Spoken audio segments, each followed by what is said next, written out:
Hello बच्चों, आज की इस वीडियो में आप अर्थमेटिक प्रोग्रेशन का पार्ट 2 और इस पार्ट 2 में है क्या? इस पार्ट 2 में है आपका एक्सरसाइज 5.2। लास्ट वीडियो में मैंने आपको बताया था जो 5.1 था उसमें आपका इंट्रोडक्शन ऑफ अर्थमेटिक प्रोग्रेशन था, जिसमें कि मैंने आपका उस पर बेसिस आपका अर्थमेटिक प्रोग्रेशन होता क्या है इसके बारे में बताया था मैंने आपको, और उस पर बेस्ड जितने क्वेश्चन थे मैंने आपको बताया था। लेकिन इस वीडियो में आप जानोगे 5.2 की बात। और 5.2 की मतलब क्या होगा, एक्सरसाइज में स्टार्ट करता पार्ट 2 है हमारा, ये पार्ट 2 है और एक्सरसाइज 5.2 की बात करूँगा। 5.2 में आप इसमें ओनली वन एक ऐसा फॉर्मूला है जो कि मतलब कि आपका पूरे एक्सरसाइज को कवर करता है और इसमें बहुत वैरायटीज है।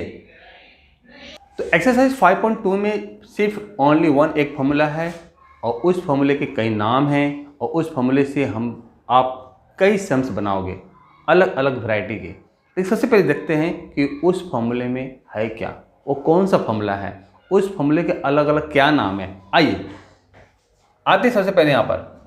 तो हमारे पास एक फॉर्मूले हैं, जैसे हैं आपका an, इसको आप tn भी बोल सकते हो, इसको आप लास्ट टर्म भी बोल सकते हो, लास्ट टर्म, ठीक है। इसको आप nth टर्म भी बोल सकते हो, nth टर्म। इस चार आपके नाम, लेकिन फॉर्मूले सिर्फ एक है और ये आपका nth term is equal to a plus n minus 1 into D, ये फॉर्मूले है। अगर इस फॉर्मूले को एक बॉक्स में रखूं तो आप इस तरह से रख सकते हो, A N equal to A plus N minus 1 into D, और इसे आप इस तरह से बॉक्स में कर देंगे तो इसमें आपको क्या समझ में आएगा, इसमें समझ में आपको आएगा कि इसमें कितने वेरिएबल है और इस वेरिएबल में से कौन सी वेरिएबल आपका गिवन होगा जिससे आप इसको निकाल सकते हो। तो यहाँ पर आप देखो ए एन डी चार वेरिएबल है। सबसे पहले इन चार वेरिएबल को डिफाइन करते हैं कि है क्या होता है। एन क्या होता है, ये हो गया आपका लास्ट टर्म।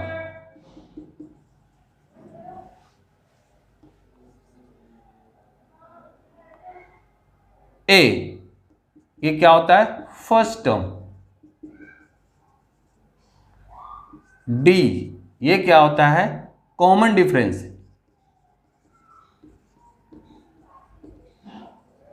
और n ये क्या होता है, number of terms, number of terms.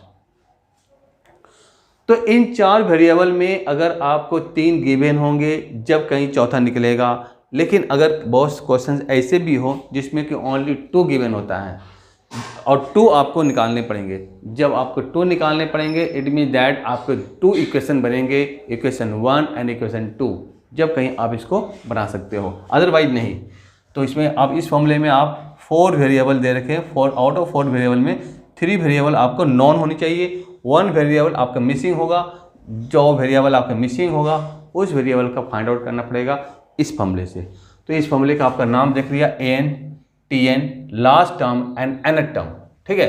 तो nth टर्म मीन्स हो गया आपका a plus N minus 1 into D, या n इज इक्वल टू हो गया a plus N minus 1 into D. तो मैंने इस फॉर्मूले को एक्सप्लेन किया और ये फॉर्मूले इतनी इंपॉर्टेंट है कि आप देखोगे इसमें कई क्वेश्चन आपके पास आएंगे और अलग अलग तरीके से आएंगे, समझना आपका काम है।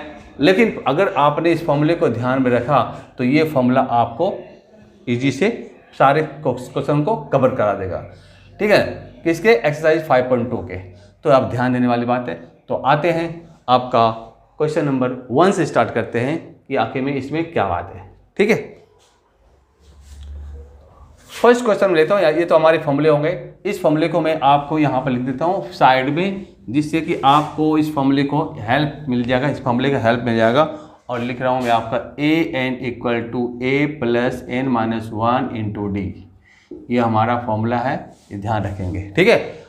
फर्स्ट क्वेश्चन आपके पास जा रहा है, आपका कोई एक एपी ले लिया जाएगा। इसमें क्या दिया, AP, suppose 7, 10, 13, 16 dot dot dot dot.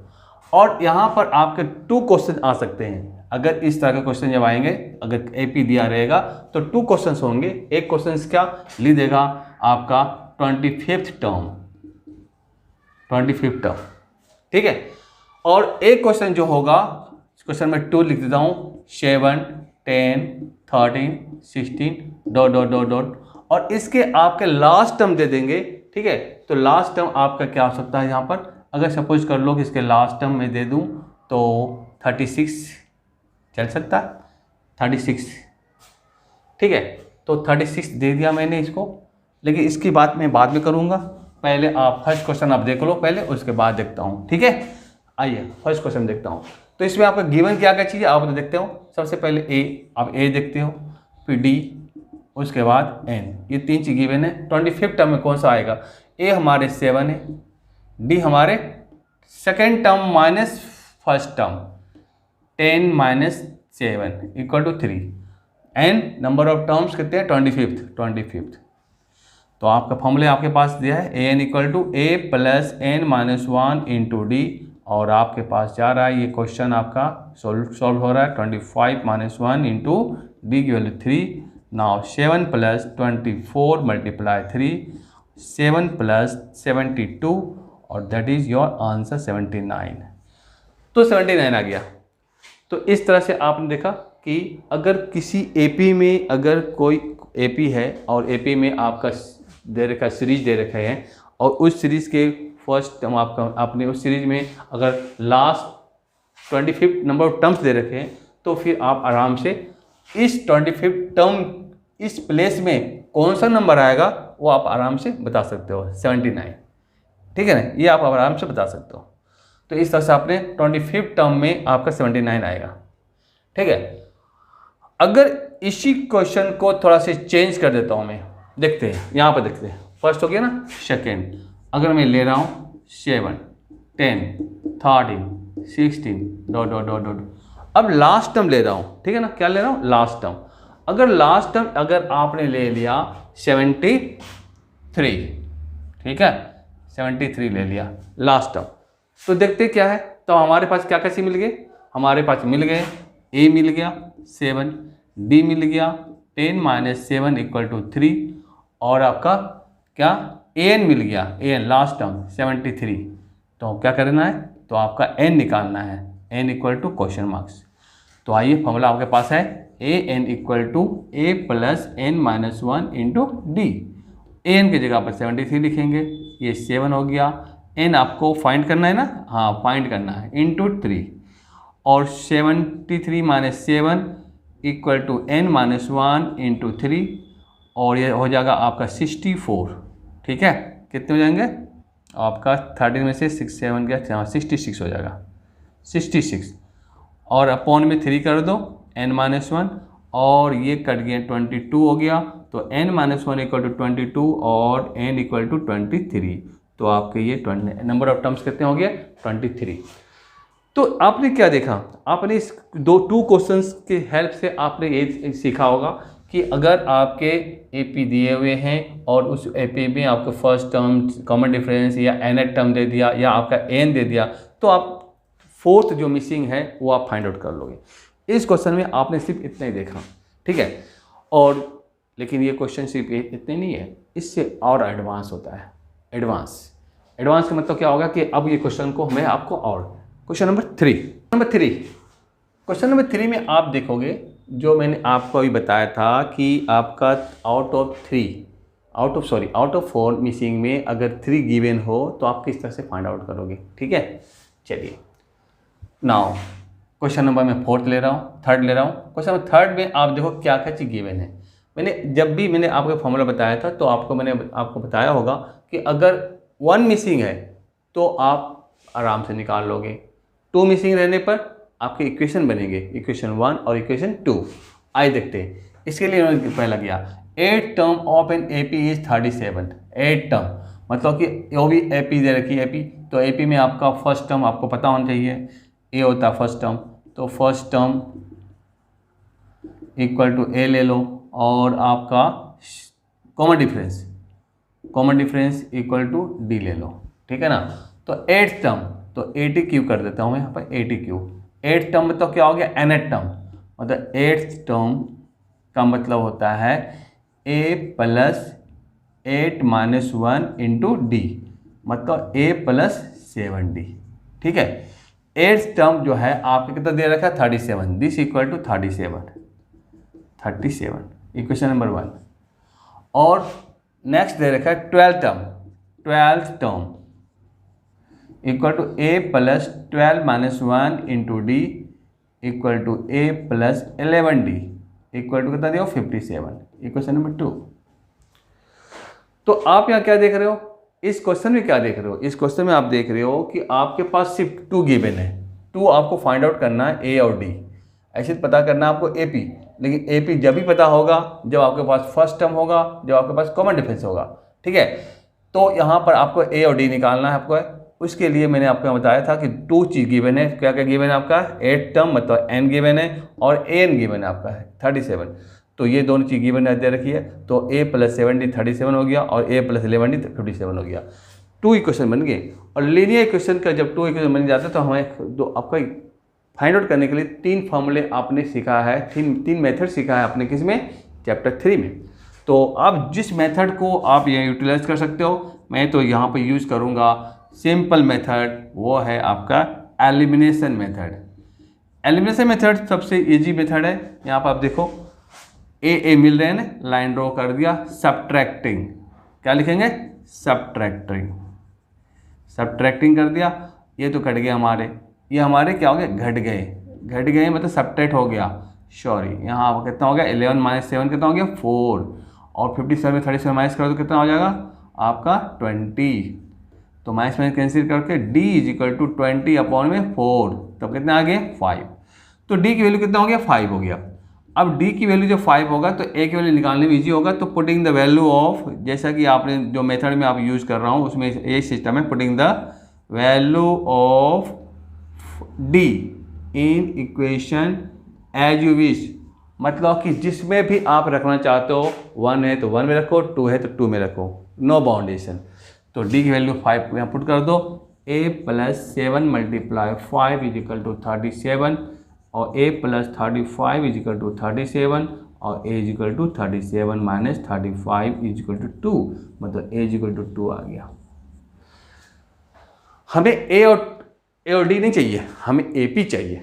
तो AP के लिए नाउ आपको पता होना चाहिए, जब AP के लिए बताया था आपको फॉर्मूले ना, तो आपको क्या था हमारा a plus d, a plus 2d, a plus 3d, और इस तरह से AP का सीरीज आगे बढ़ता है। तो आ जाए पहले 2 लिखो, 2 में प्लस कितना करना है 5, 2 प्लस 5 कितना हो गया 7, और उसके बाद 7 में प्लस 5 करो तो 12, फिर 5 17, और चलते रहे गाड़ी। तो इस तरह से AP आपने फाइंड आउट कर लिया, आपने ऐसे निकाल दिया।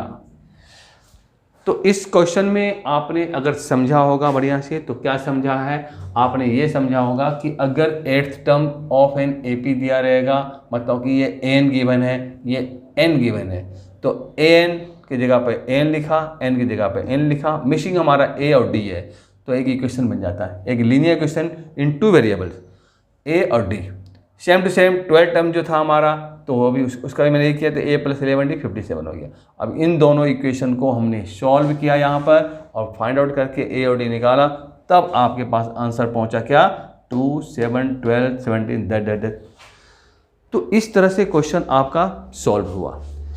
ऐसे बहुत सारे क्वेश्चन हैं, बहुत सारे क्वेश्चन मतलब कि अनलिमिटेड और अलग अलग तरीके से है, लेकिन अगर आपका बेसिक मतलब कि जो कंसेप्ट इसका है, अगर कंसेप्ट समझ में आ गया तो आराम से आप पुट कर दोगे, क्वेश्चन पढ़ोगे, मटेरियल निकालोगे, डाटा निकालो क्या क्या गिवन है, और उसके बाद आप आराम से बनाओगे। चलिए next question, question number 4। Question number 4 आप देखोगे समथिंग डिफरेंट, कुछ डिफरेंट है, और इसी तरह से डिफरेंट कुछ डिफरेंट होते क्वेश्चन एक अलग क्वेश्चन बन जाता है। आप यह क्वेश्चन देखो, if the 10th term of an AP is 52, ये आपका पहले की तरह जो आपने बनाया था वैसे ही है। क्वेश्चन नंबर 3 की तरह आप देख रहे हो ना, 10 टर्म ऑफ एन AP 52 दे रखा है, तो इसके लिए भी आपको क्या करना होगा, लेट करना होगा। First term is equal to a common difference common difference equal to D. Let कर लिया आपने।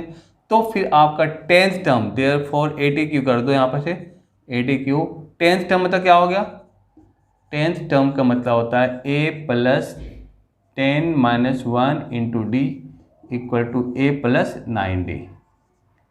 कितने गिवन है, 52, इक्वेशन नंबर 1। क्वेश्चन नंबर 3 की तरह ही क्वेश्चन नंबर 4 का ये पार्ट हमारा था। सेकंड पार्ट थोड़ी सी अलग हटकर है। Again 70th term is 20 more than the 13 terms to 17 term. तो आप लिखो पहले 17th टर्म इज मतलब इक्वल टू हो गया 20 मोर देन द 13 टर्म। तो 13 टर्म यहां पर लिखो आप, 13 टर्म, इसमें 20 मोर है। कितना मोर है, 20 ज़्यादा, 20 ज़्यादा है। अब जब 10 टर्म को आपने a प्लस 10 माइनस 1d मतलब कि a प्लस 9d लिखा, इसका मतलब जितने टर्म्स होते हैं उतना उससे 1 माइनस करके d लिखते हैं। तो आप यहाँ एकदम ध्यान से समझो, बार बार आपको 10 माइनस 1 लिखने की जरूरत नहीं है। जितने टर्म्स बोलेंगे उसमें से 1 क्या करना है, माइनस करके d लिखना है। तो 70 टर्म है तो क्या हो जाएगा, a प्लस बताओ 16d। 30 टर्म है तो क्या हो जाएगा, a प्लस 12d और प्लस में 20। समझ में आया होगा। 17 टर्म जब था तो a प्लस 16d हो गया और 13 टर्म था तो a प्लस 12d हो, क्योंकि जितने टर्म्स होते हैं उससे 1 माइनस करके d आता है और प्लस 20 दे रखी है। आप सभी को इधर कर दो, क्योंकि हमारा इक्वेशन जब बनना है तो a और d इस तरफ लेफ्ट हैंड साइड होनी चाहिए। तो a प्लस में 16d करो माइनस a माइनस में 12d, कितना d है, 12d है ना, 12d इक्वल टू 20।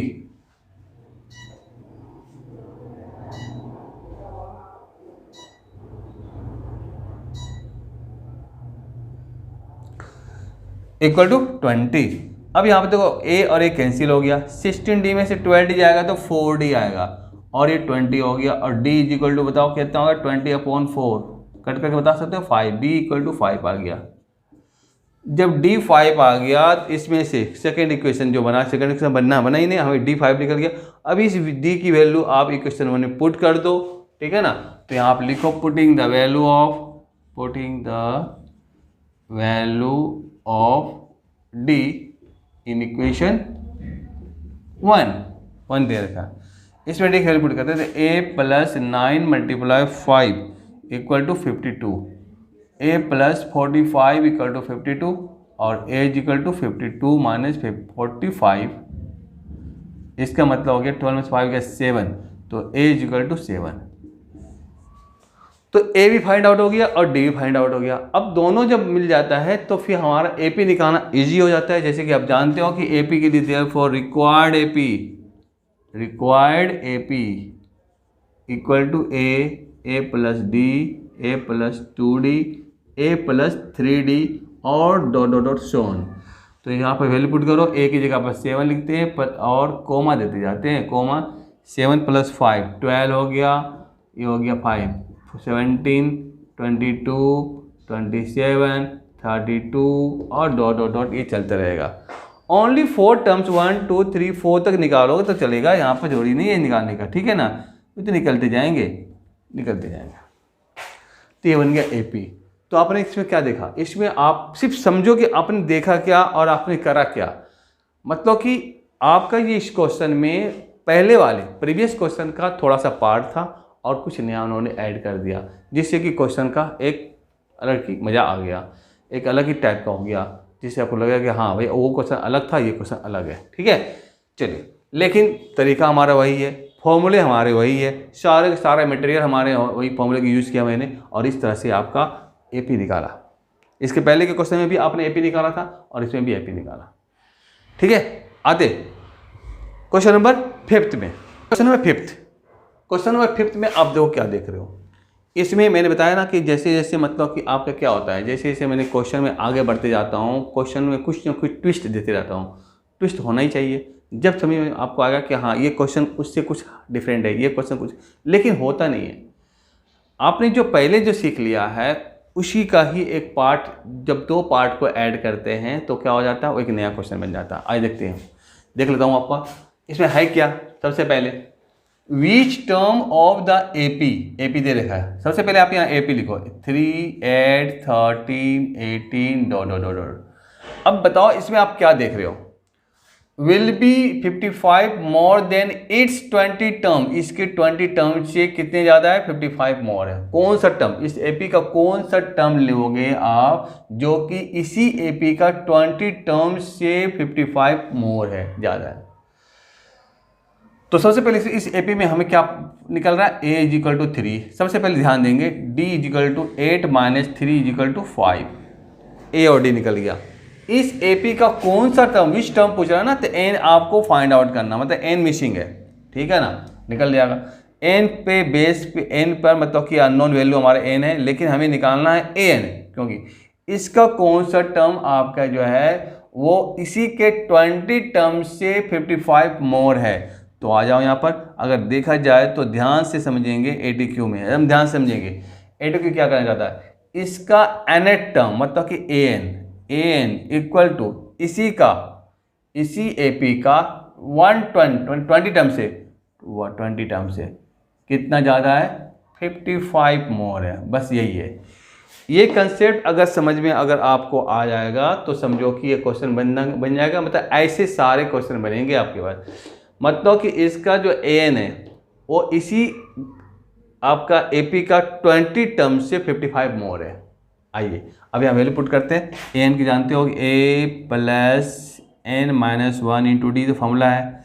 और a20 मैंने बताया था ना कि आपके जितने टर्म्स होंगे उससे 1 माइनस डी कर देना, तो a प्लस में 19d, ठीक है, प्लस 55 चाहिए। अगर आपको लग रहा है कि a कट जाएगा तो काट दो, काट दिया मैंने। अब यहाँ पर हमें तो n-1 निकालना है, लेकिन d की वैल्यू पता है और a की वैल्यू पता है। अगर a की वैल्यू आप रखते हो कोई दिक्कत नहीं होता, लेकिन d ये कट रहा तो मैं काट दिया। अब d की वैल्यू बचा 5 रख दो, n-1 इंटू 5, ये 19 multiply 5 plus 55, n-1 into 5 equal to 95 या 95 प्लस 55, तो 150, और n-1 इक्वल टू 150 अपॉन 5, तो ये हो जाएंगे 30, और n इज इक्वल टू क्या हो गया, 30 प्लस 1 मतलब कि 31, n इक्वल टू 31। यही आपसे पूछा जा रहा था कि इस एपी का कौन सा टर्म्स उसी एपी का 20 टर्म्स से कितने मोर है, 55 मोर है। तो आपको ऐसे क्वेश्चन बनाने पड़ेंगे। बहुत ही इजी सॉल्व बन गया आपका, आपने ध्यान दिया होगा। जैसा क्वेश्चन था उसके अकॉर्डिंग ये बहुत इजी बन गया, छोटे से बन जाता है, ठीक है ना। तो ऐसे सोचना पड़ेगा, पहले मटेरियल लिखो, पहले जो कंसेप्ट का जो डाटा मिल रहा है आपको वो लिख लो, और तब आगे सोचो कि करना क्या है। तब अगर ATQ लिख देते हो तो और अच्छी बात हो जाती है। ATQ लिखने के बाद हमारा क्या और इजी हो जाता है, क्योंकि हमें एक्सप्लेन करनी नहीं पड़ती है, हमें इसका an पहले निकालना नहीं पड़ता, हमें इसका पहले 20 टर्म निकालना नहीं पड़ता। एक ही फॉर्मूले में, एक ही आपका लाइन में इसको आप क्या कर सकते हो, क्लियरिफाई कर सकते हो, इसको आप सॉल्व कर सकते हो, ठीक है ना। चलिए, तो क्वेश्चन 5th होगा। तो आपने इसमें भी क्या देखा कि थोड़ी सी ट्विस्ट था, थोड़ा सा क्वेश्चन डिफरेंट था, और इस तरह से एक नया क्वेश्चन बन गया। ऐसी क्वेश्चन हमारे पास है। आइए एक क्वेश्चन और देखता हूँ, क्वेश्चन नंबर 6। क्वेश्चन नंबर 6 मतलब कि अब तक आपने क्वेश्चन 5 बना लिया आपने, और देखा कि आपने इसी यूज़ का फॉर्मूले का मैं यूज़ कर रहा था, इसके अलावा और कोई एक्स्ट्रा फॉर्मूला नहीं था मेरे पास ना आपके पास, और इसी फॉर्मूला से आपने यूज़ किया करके बनाया था क्वेश्चन 5। क्वेश्चन नंबर 6 भी आपके इसी का यूज़ करना है। क्वेश्चन पढ़ेंगे, find the 8th term from the end of the AP this one. इस एपी के एंड से मतलब 184, फिर उसके बाद जो आएगा एंड से 8th टर्म में वो कौन सा नंबर है, 8th टर्म में मतलब 8th पोजीशन में कौन सा नंबर है। तो सबसे पहले आप एपी यहाँ लिखो, 7, 10 है, 13 है, और डॉट डॉट डॉट डॉट 184 है, ठीक है। अब चूंकि आपको एंड से निकालना है, तो एंड से निकालने के लिए अब हमारा फर्स्ट टर्म 7 नहीं रह गया, अब हमारा फर्स्ट टर्म 184 रह गया। लेकिन इसके पहले जिस तरह से हमें फर्स्ट टर्म है और सेकेंड टर्म है, तो इस दोनों की हेल्प से आप क्या निकालते थे, डी। तो यहाँ पर भी डी निकालने के लिए आपको एक सेकेंड टर्म देना पड़ेगा। कितना का डिफरेंस यहाँ देख लेना पड़ेगा, 10 - 7 3 है, तो यहाँ पर 3 माइनस करके आपको 181 लिखना पड़ेगा, ठीक है ना। तो इस तरह से आपको यहाँ पर लास्ट में फर्स्ट टर्म और सेकेंड टर्म करने पड़ेंगे। तो इतना करने के बाद जब आप आते हो तो a = 184, d = this minus first term second term है, फर्स्ट टर्म ये सेकेंड टर्म है, तो 181 - 184 मीन्स -3 और n आपका दे रखा है n = 8। तो आपसे क्या पूछा जा रहा है, an, क्या पूछा जा रहा है, an। तो n का फॉर्मूला आप जानते हो, वहाँ पर लिखी हुई a प्लस में n - 1 इंटू डी, और ये आपका फॉर्मूला है 184 प्लस आपका 8 - 1 इंटू -3, ठीक है। और तब 184 प्लस माइनस हो गया, 8 - 1 7, 7 3 21 हो गया, और 4 - 1 3, 8 2 गया 6 1। तो 163 जो ऐसा नंबर है जो कि आपका एंड से एट्थ टर्म पर आएगा। अगर उसका एपी या उसका कॉमन डिफरेंस अगर 3 हो तो आपका इसी ढंग से आपका सम्स बनेगा। तो बहुत ही छोटे में क्वेश्चन तो बहुत बच्चे अलग अलग तरीके से बनाते हैं, ठीक है, लेकिन जहाँ तक मेरा कहना है कि आप इस मेथड से बनाओ तो बेस्ट रहेगा, क्योंकि ये मेथड भी आपका इजी मेथड है। बहुत बच्चे इसका ये बना लेते हैं, वो निकालते हैं, फिर ये करते वो करते, वो करनी नहीं आपको। आपको ये करना है कि अगर लास्ट से अगर पूछ रहा है, फ्रॉम द एंड से पूछ रहा है, तो एंड से को फर्स्ट टर्म मानना होगा, और उसके लिए सेकंड टर्म के लिए डी के लिए सेकंड टर्म लेके आप इसके कॉमन डिफरेंस का हेल्प लेकर बना सकते हो कि 3 का प्लस हो रहा है तो इसमें 3 माइनस करके यहाँ पर लिख सकते हो, ताकि इसमें भी 3 का प्लस होकर 134 हो जाएगा। तो आपने निकाल लिया, उसके बाद फिर आपका एन हमारा 8 दे ही रखा है, और इस तरह से एन का फॉर्मूला पुट करके आपने क्या किया, लास्ट से एंड से आपने कितना 8th टर्म में जो नंबर आएगा उस नंबर को आपने फाइंड आउट कर लिया। तो इस तरह से क्वेश्चन इसमें आते हैं, डिफरेंट आपके क्वेश्चन हैं। और जहाँ तक मुझे लगता है कि इतने क्वेश्चन आपका 5.2 के लिए सफिशिएंट है। अगर 5.2 से रिलेटेड अगर कोई भी क्वेश्चन अगर आता है, 5.2 से रिलेटेड अगर कोई भी क्वेश्चन आपके पास आता है, टफ क्वेश्चन हो, तो आप कमेंट बॉक्स में ज़रूर कमेंट करके बताएंगे, ठीक है ना, कि हमारे पास ये क्वेश्चन है, ये हमारा क्वेश्चन है, इस क्वेश्चन को सॉल्व करनी है। जहाँ तक मुझे लगता है कि अगर ये बेसिक्स आपको समझ में आ गया होगा, तो इससे रिलेटेड जितने भी आपका इस एक्सरसाइज में जितने भी क्वेश्चन है, ये इस एक्सरसाइज की बात छोड़ो, इस पर बेस्ड जितने भी क्वेश्चन सारे के सारे आप बना लोगे अगर कंसेप्ट क्लियर हुआ तो, ठीक है। तो आज इस वीडियो में बस इतना ही। नेक्स्ट वीडियो होगा पार्ट 3 में, आप देखोगे सम निकालने के लिए अगर एपी दिया होगा। तब तक के लिए थैंक यू।